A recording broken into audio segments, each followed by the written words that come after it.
네, 17절부터 볼 건데요. 무교절의 첫날이라고 돼 있어요.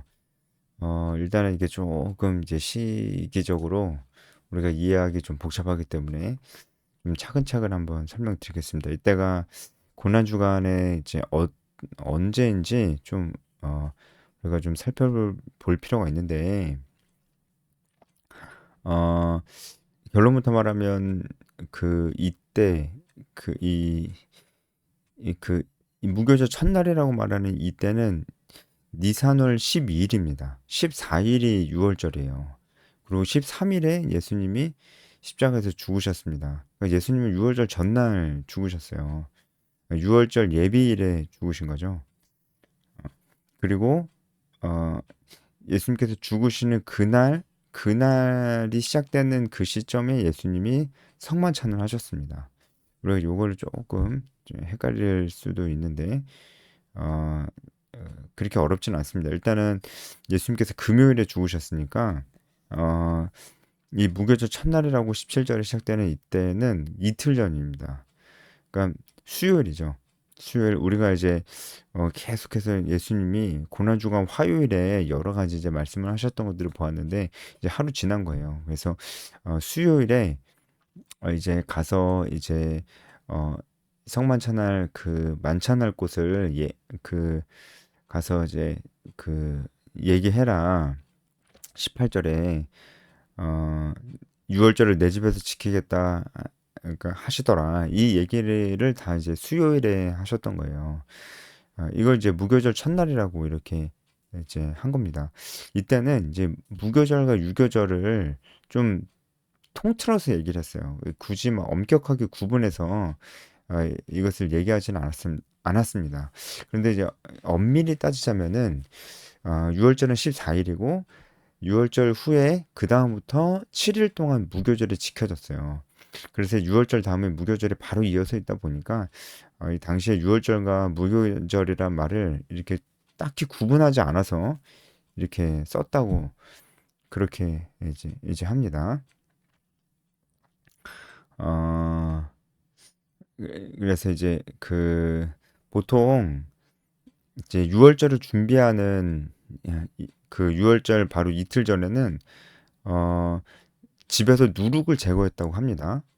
그리고 그 하루 전에는 이제 그 어린 양, 어,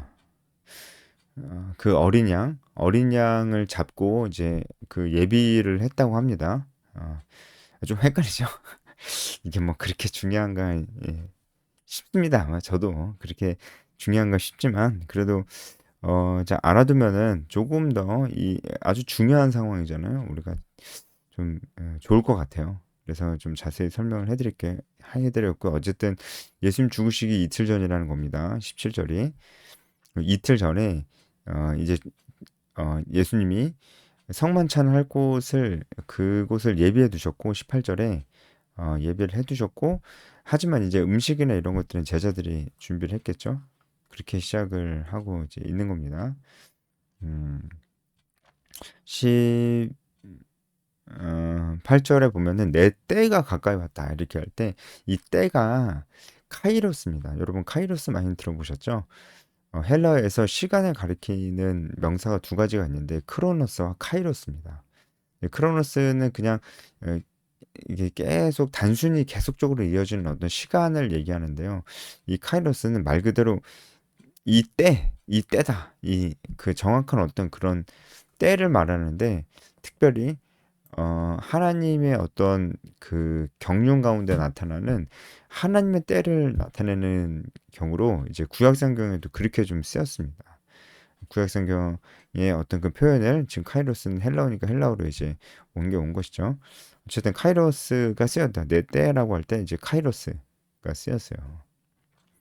예수님은 언제 죽으실지 알고 계셨기 때문에 이렇게 말씀을 하시고 또 이제 성만찬 마지막 만찬을 할 곳을 이렇게 예비를 해 두셨습니다. 이제 이게 수요일에 준비를 다 하고 20절에 보면은 저물 때에 예수님이 이제 제자들과 이제 식사를 하려고 앉으셨잖아요. 이제 유대인들은 해가 저물었을 때 그 다음 날이 시작된다고 생각했어요. 그러니까 하루의 시작이 해가 저물 때 시작하는 거예요. 우리는 해가 저물 때 하루가 끝나는데 이 사람들은 그 다음 날이 시작이 되는 거예요. 그래서 해가 저물 때라고 하니까 이제 하루가 지난 거죠. 그러니까 이때가 바로 목요일입니다. 목요일. 목요일이고 아, 13일입니다. 니산월 13일.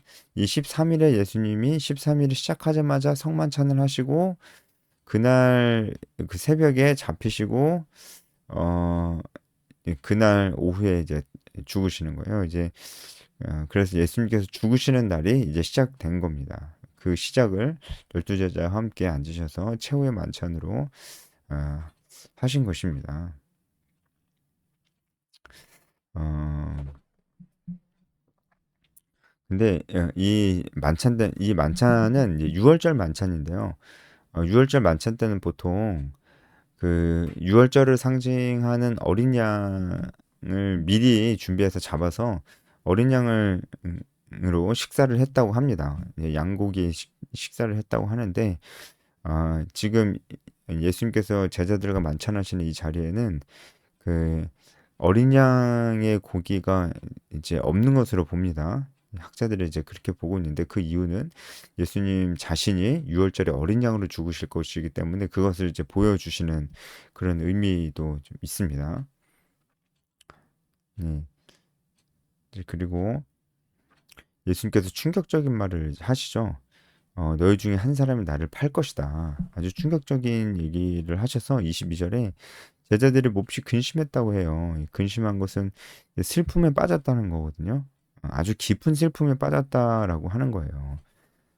이제 뭐 식사를 하려고 한 상태였는지 이 식사를 하는 중이었는지 모르겠는데 제자들이 이거 식사를 앞에 놓고 굉장히 깊은 이제 슬픔에 빠졌습니다. 이게 갑자기 무슨 말인가 하기도 했을 거예요. 어, 그래서 나는 아니죠. 예, 이것은 이제 설마 나는 아니죠. 이제 이렇게 얘기를 하는 거죠. 어, 그런데 예수님이 음, 나와 함께 그릇에 손을 넣는 자가 나를 파는 자, 배부한 자다 이렇게 말씀하시는데 사실 안 가르쳐 준 거예요. 왜냐면은 모든 사람이 거기서 예수님과 함께 그릇에 손을 넣거든요. 하지만 그 중에서 있다는 것은 또 가르쳐 준 것이죠. 그러면서 어, 인자를 파는 자에게는 화가 있을 것이다. 그는 태어나지 않았다라면 더 좋았을 것이다. 예. 예, 이거는 하나의 어떤 속담적 표현을 빌려온 것입니다. 그만큼 그에게 큰 화가 있을 것이다라는 그런 얘기죠. 지금 예수님께서 이렇게 누군가 예수님 팔 것이라고 말씀을 21절에 하시고 그다음에 23절에 나와 함께 그릇에 손 넣는 자라고 말씀하시고 그리고 그에게 화가 있을 것이라고 하고 그가 태어나지 않은 것이 더 좋았을 것이다라고 얘기하시면서 사실은 이 얘기를 가룟 유다는 지금 다 듣고 있거든요. 그런데 예수님이 이제 누가 배반자인지 알려주실 것도 아니면서 배반자 있다고 괜히 말씀하시고 뭐 누군지 탁 집어서 말씀하시지 않을 거면서 이 그릇에 손을 함께 넣는 자라고 말씀하시고 그리고 또 저주의 말씀도 하시고 왜 자꾸 이렇게 말씀이 많으신 걸까요? 누군지 결국은 안 알려주는데 왜 그런 걸까요? 바로 가룟 유다에게 회개할 기회를 주는 겁니다. 가룟 유다는 알고 있잖아요. 지금 다른 제자들은 어안이 벙벙하고 누구야 누구야 막 이러고 있는데 가룟 유다는 지금 그게 누군지 알잖아요. 근데 여기서 조금 이상한 장면이 나옵니다. 25절에 가룟 유다가 이제 나는 아니죠. 이것도 굉장히 능청스럽게 이렇게 얘기를 한 거예요. 음. 왜냐면 제자들도 지금 뭐 나는 아니죠 다 했기 때문에 이제 가룟 유다는 뭐, 뭐 이거 추측입니다만은 나만 안 하기가 좀 이상하니까 가룟 유다도 어, 나는 아니죠 이렇게 얘기를 예, 했었던 것 같아요. 근데 놀랍게도 예수님이 너가 말했다. 바로 너야. 이렇게 얘기를 하신 거예요. 그러니까 이거는 뭐 완전 예수님께서 지목을 하셨으니까 빼박이잖아요. 그런데 왜 그 이후에 뭐 제자들이 또 놀라거나 뭐 가룟 유다가 발뺌을 한다거나 뭐 그런 얘기들이 전혀 없을까요? 왜냐면은 이 뉘앙스가 지금 예수님께서 바로 너야 이렇게 얘기하시는 거기도 하지만 어, 예수님께서 이 가룟 유다에게 떡을 주시면서 이렇게 말씀하시는 장면이 나오거든요. 이제 요한복음 보면 그렇게 떡 조각을 찍어 주시면서 이렇게 이 말씀을 하세요. 근데 이게 너무 이제 다정하고 호의 넘치는 모습이었기 때문에 이게 뭐 농담하시는 거겠지. 약간 좀 그렇게 어, 비춰졌던 거죠. 분위기가 유다야, 네가 날 배반할 자야. 심각하게 진지하게 맞아. 이렇게 받아들이는 좀 힘든 어, 그런 분위기였습니다. 심지어 또 예수님께서 유다에게 내가 하려고 하는 일을 속히하라 이렇게 말씀도 하세요. 근데 이것도 제자들이 듣기에는 이것도 그냥 원래 이제 유다가 돈을 맡은 자였으니까 이제 그리고 지금 뭐 만찬을 차리느라 뭐 여러 가지 좀 유다도 바빴겠죠. 이제 그 일을 잘 해라 이 말씀이신 줄 알았던 거죠. 제자들도 그랬던 것 같습니다. 왜냐하면 제자들이 지금 다 눈치를 못 채고 있거든요. 다만 이 메시지를 분명히 캐치하는 사람은 있었습니다. 그 사람은 가룟 유다 본인 당사자겠죠. 그래서 예수님께서 지금 계속해서 가룟 유다만이 알 수 있는 그런 말로 계속 말씀을 하시는 거예요. 왜 그럴까요? 가룟 유다에게 회개의 기회를 주시기 위해서 계속 이렇게 가룟 유다에게 말씀을 하시는 겁니다. 굉장히 이 사실을 알고 있을 만한 사람은 예수님과 유다 사이에 굉장한 긴장선이 어, 있, 충분히 흐르고 있었을 것이다라는 것을 짐작할 수 있죠. 그만큼 예수님이 유다가 회개하기를 돌이키기를 바라셨고 그 기회를 주셨다. 하지만 이 마지막 기회까지도 유다는 결국은 다 이제 날려버린 것이죠.